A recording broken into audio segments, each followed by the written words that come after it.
नमस्कार दोस्तों। आज हम आप सभी के समक्ष लाए हैं वैशाख मास में 23वां अध्याय। चलिए आरंभ करते हैं। श्री शतुदेव जी बोले, अब मैं इस पाप नाशक महात्म्य का वर्णन करता हूँ। माधव मास में शुक्ल पक्ष की अक्षय तिथि के दिन जो सूर्योदय में प्रातःकाल स्नान करते हैं वे संपूर्ण पापों से छूटकर विष्णु लोक को जाते हैं। जो देवता पितृस्वर और ऋषियों के निमित्त तर्पण करे उसने संपूर्ण वैदिक शास्त्र पढ़ लिए, सब यज्ञ कर लिए और 100 श्राद्ध कर लिए। जो मधुसूदन भगवान का पूजन कर अक्षय तृतीया के दिन कथा सुनते हैं वे मुक्ति पाते हैं। जो मधुसूदन भगवान की प्रशंसा के लिए दान करते हैं वे मधुसूदन भगवान की आज्ञा से अक्षय फल देने वाले होते हैं। यह तिथि देवता, ऋषि और पितृस्वरों की है। इसमें सनातन धर्म करने पर देवता, पितृस्वर और ऋषियों की तृप्ति होती है। इस तिथि की प्रकृति कैसे हुई और वह भी मैं बताता हूँ। हे राजन, तुम सावधान होकर सुनो। प्राचीन समय में राजा बलि के संग इंद्र का युद्ध हुआ और देवता और दैत्यों का भी आपस में द्वंद्व युद्ध हुआ। इंद्र पातालवासी बलि को जीतकर फिर पृथ्वी पर उदय के आश्रम में गया। वहां जाकर उसकी मंदगमी कर्मणी पत्नी को, जिसके कमर में सुवर्ण सूत्र में बंद कीकणी शोभा दे रही थी, उसके कंकड़ों की झनकर से मधुमंत भ्रम और कोकिलाओं के शब्दों से जीत लिया था। अनेक प्रकार के वस्त्र धारण किए वह मधुमक्षिणी और मंद मंद हास्य युक्त शोभा दे रही थी। उसके कुंभ संध्या पीना कुचों से अपूर्ण शोभा हो रही थी। विस्मित कमल के समान उसका मुख और नील के कमल समान नेत्र थे। केतकी के उदर के समान पीत और मनोहर गालों पश्म से सर्वस्व भरती हुई दानिशी पूर्ण कुटी की ओर मुख किए थी। उसके प्रिय परेशान करती हुई देख इंद्र को मोह उत्पन्न हुआ और वह बलपूर्वक उस गर्भिणी स्त्री से भोग करने लगा। तब गर्भस्थ पिंड ने अपने गिरने के भय से दुखी होकर अपने गांव से योनि मार्ग को ढक दिया, जिससे इंद्र का विह पृथ्वी पर गिर पड़ा। तब ग्रस्त शिशु वह इंद्र को महाक्रोध हुआ और रोष के मारे तांबे जैसे लाल नेत्र करके श्राप दिए कि हे दुर्बुद्धे, तूने पाव से योनि द्वार को रोका, इसके तू जन्मांध हो। तब दीर्घ महत पावों से वीय सलाचन से जयंत के समान हुआ। इंद्र ऋषि के श्राप के भय से शीघ्र ही भागा।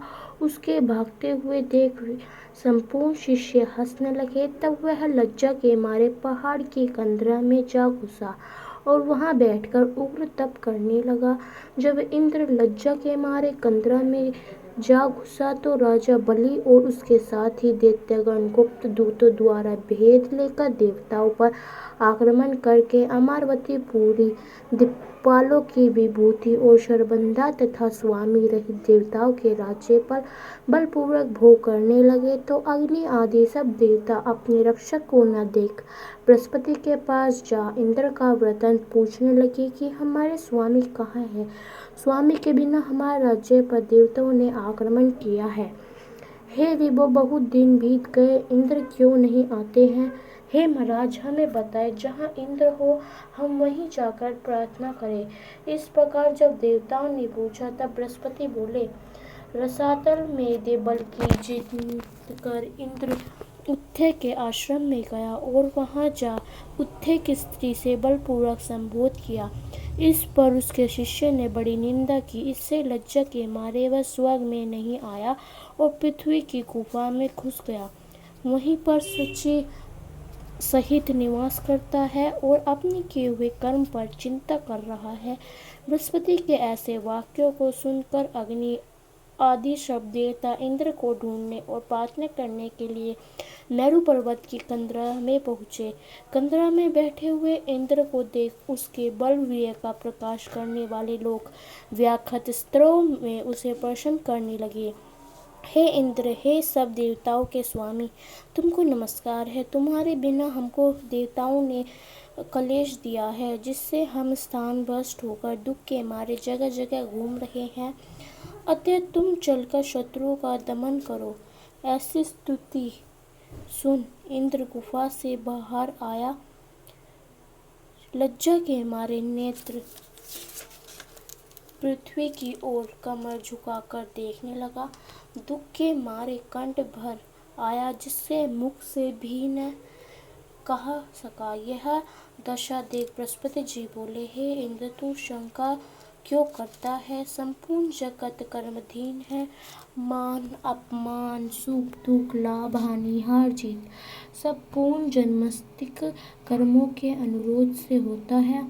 प्राणी कर्मों के अनुसार चलते हैं। देव योग से काल पाकर दुख अपने आप उपस्थित होता है। बुद्धिमान मनुष्य दुख पड़ने पर कुछ चिंता नहीं करते हैं और सुख से प्रसन्न नहीं होते हैं। इसलिए तुमको यह दुख प्रारंभ से ही मिला है। हे इंद्र, इस दुख को पाकर तुम्हें सोच करना उचित नहीं। गुरु की बात सुन। इंद्र ने कहा, हे मांद, पर स्त्री गमन के दोष से मेरा बल, व्यय, यश, मंत्र शक्ति, विद्या शक्ति सब नष्ट हो गई। इन सब को खोकर मैं यहाँ गुप्त निवास कर रहा हूँ। इंद्र की यह बात सुन बृहस्पति सहित सब आपस में उसको फिर बल देने का विचार करने लगे। तो बृहस्पति जी कहने लगे कि मधुसूदन, भगवान के प्रिय वैशाख मास में सभी तिथियां बड़ी पूर्ण रूप है। इसमें शुक्ल पक्ष की तिथियां अक्षय तिथि है। जो इस तिथि में श्रद्धा पूर्वक स्नान दान आदि करता है, निसंदेह उसके शास्त्रों पाप नष्ट हो जाते हैं तथा बल, विद्या और ऐश्वर्य अत्यंत बढ़ते हैं। अतः अक्षय तिथि के दिन बलि के बेरी इंद्र द्वारा स्नान दान आदि संधन कराने चाहिए, जिससे उसका हित साधन हो। जिसके प्रताप से इंद्र में विद्या, मंत्र, शास्त्र में पूर्ववर्त शक्ति हो जाएगी। बल, विद्या और यश भी पूर्ववर्त बढ़ जाएगा। देवताओं समेत बृहस्पति ने ऐसा विचार कर इंद्र से वैशाख धर्म कराए। अक्षय तिथि के दिन भुक्ति और मुक्ति देने वाले धर्मों से पूर्ववर्त बल और वृद्धि बढ़ गई तथा पर स्त्री गमन का दोष भी तत्काल नष्ट हो गया। पाप कर्मों से इस प्रकार छूट गया जैसे चंद्रमा राहु काल से छूटता है, और वह देवताओं के मध्य पूर्ववत शोभा को प्राप्त हुआ।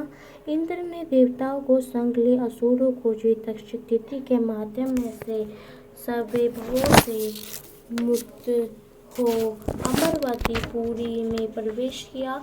आगे शंख त्रियदि बाज बजाने लगे।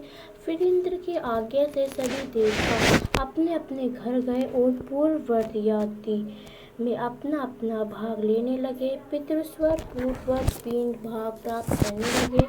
राक्षसों के हार जाने पर मुनि सावधाई से संतुष्ट हुए।